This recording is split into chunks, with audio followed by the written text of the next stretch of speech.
Let's do another important example, which we are going to use it later in solving other problems. So let's say we have a disk, or in general,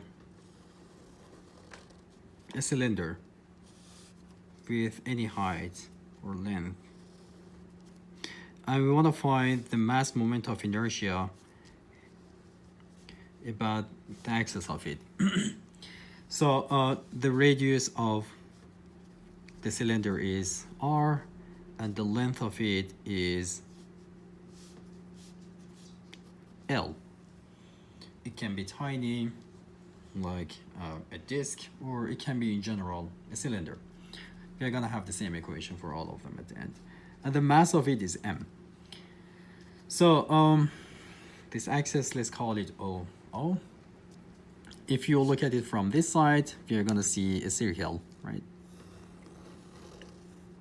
So we have this cylinder, and we want to find the mass moment of inertia about this axis. And we are going to use the definition of the mass moment of inertia, integral of r squared dm. The problem always is, what is your differential element? So you can choose different differential elements to solve your problems, but sometimes some specific type of element works better. For example, here, if I use polar coordinates, it's gonna work much better. How? Let's say I'm gonna choose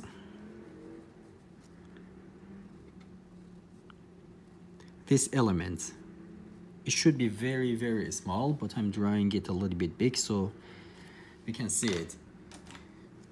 This sector, let's say this angle is very tiny. It is d theta, and theta is this angle. And the height of it is dr. And this angle, as I said, is d theta. And the distance of it from the center is r. So the mass is going to be the mass of the elements, dm, is going to be rho times the volume of this. And the volume is volume of the element, means this area times length, L, right? Because it goes deep all the way down, right? If you say this is that element, it goes all the way through the cylinder. So the area is, the volume is going to be the area times L.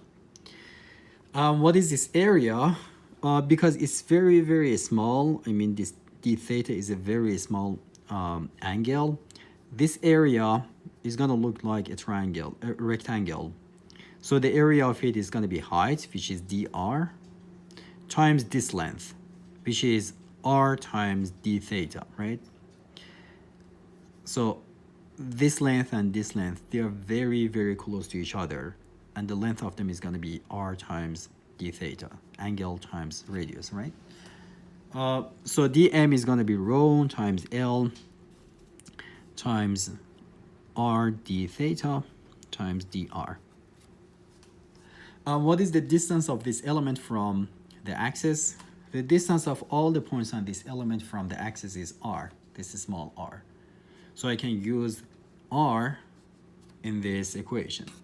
So I'm going to have integral of r squared times dm, which is rho L r d theta dr. So we are going to have double integral d theta and dr. So to cover the whole volume, I need to change theta from 0 to 2 pi, and also r should go from 0 to capital R. If we do that, we are going to cover the whole volume, right?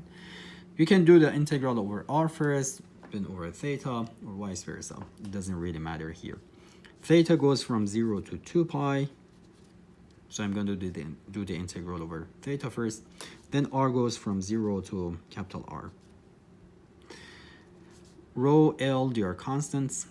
I can take them out of the integral. Then integral of d theta is going to be theta from 0 to 2 pi is going to be 2 pi. I can put that outside of the integral too. Then the remaining is integral from 0 to r squared times r cubed, times dr. An integral of r cubed is going to be 1 over 4 r to the 4. From 0 to r is going to be r to the capital R to the 4. So altogether it's going to be 1/2 of rho L times pi, let's put that here, times r to the 4. But again, we would like to have the area moment, the mass moment of inertia in terms of the total mass. What is the total mass? The total mass is rho times the volume of our object, and the volume is going to be the area of this circle times L. Area of the circle is pi r squared, and the length is L. So if I separate rho times pi times r squared times L from here and replace it with mass, then IOO is going to be 1/2 of mass times the radius squared.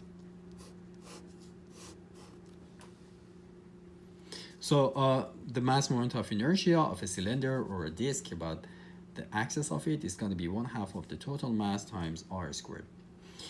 Can we do this problem using another method?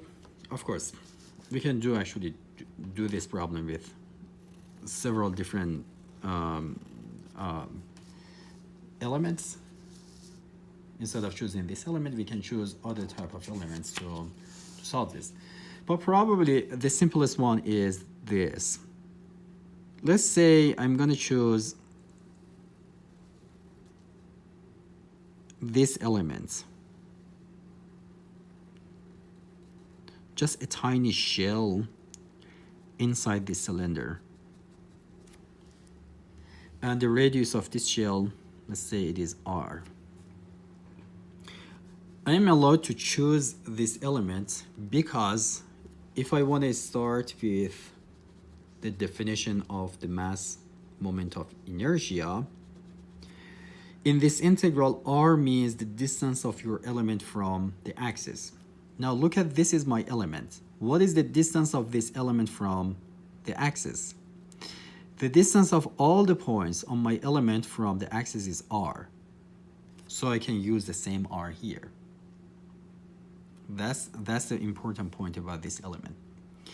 And what is the mass here? What is the mass of this element? Just imagine this is a shell. We are seeing a section of it, right? But it's gonna have, it goes all over the cylinder. So the length of it is L. The mass of it is gonna be this area times L times rho.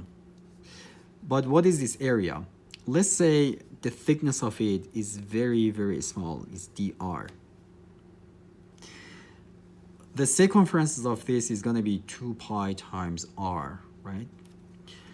The area of this area, this shaded area, is going to be 2 pi r times dr. Why? Because let's say you have this shell and we are separating it from the rest of the cylinder. If I break it from here and open it, you're going to see a rectangle. A rectangle with the width which is equal to the circumference of the circle. So that rectangle is going to have, the width of it is going to be 2 pi r and the thickness of it is going to be dr, right? The area of that rectangle is going to be width times that thickness, dr. So 2 pi r times dr is the area here, right? So rho times 2 pi r dr times L is going to be the mass of the element, which I can replace it here. So it's going to be equal to r squared times this is going to be 2 pi r cubed times rho times L times dr. Now instead of double integral here we have single integral. It's over r. To cover the whole area, the whole cylinder, we need to change r from 0 to capital R. Same integral that we had here, right? So we can do the rest and replace again rho times pi r squared times L with m. After doing this integral, again, this is going to be 1/2 of mr squared. This is one step less than the previous one. So this is the mass moment of inertia of a disk or cylinder about the axis of it.